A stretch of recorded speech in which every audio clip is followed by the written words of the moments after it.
Hi there, Nancy Reeves here, your fundraising coach.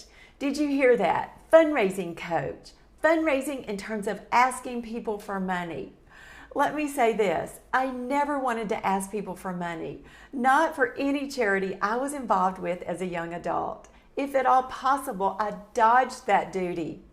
You've heard me talk about my never wanting to ask my friends to buy Girl Scout cookies for my daughter's troop. I cringed at the thought. That was not my thing. But what I realized is people wanted me to let them know when the Girl Scout cookies arrived. I didn't realize this. I learned the hard way their feelings were hurt because I didn't think to call them when cookies came in. I was so focused on me.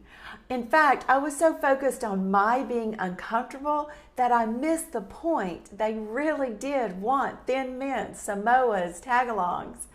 They looked forward to this time of year. Fundraising is sales.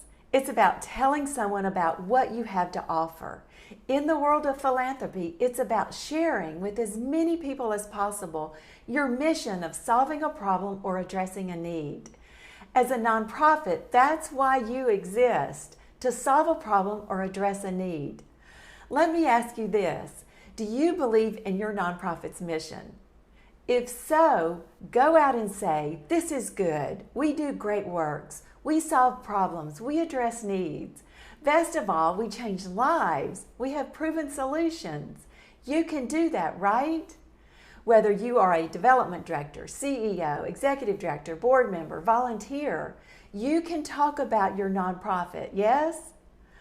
Well, here's the twist.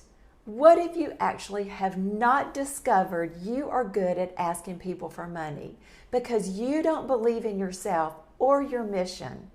That's possible. If that's the case, here's a simple solution. Validate for yourself the mission is working.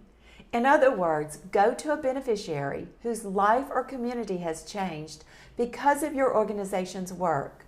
Spend the day with them. Spend the morning or lunch with them. You will have firsthand knowledge of the incredible benefit of your nonprofit. Those stories you gather will give you confidence in the work of your nonprofit as well as yourself. Simply put, asking someone for money is about believing in your mission and believing in yourself. If you are afraid to ask for money, then you are saying, I don't believe in myself, or I don't believe in the programs offered by my nonprofit organization. In summary, you now know what to do. Find those beneficiaries and plunge deep into their stories, and then sell your programs and activities by talking about the wonderful things your organization is doing. And do it with confidence. People and communities have problems and needs, and your organization has a solution. Donors are the heroes and avenue to help your nonprofit. Go out there and ask people for money.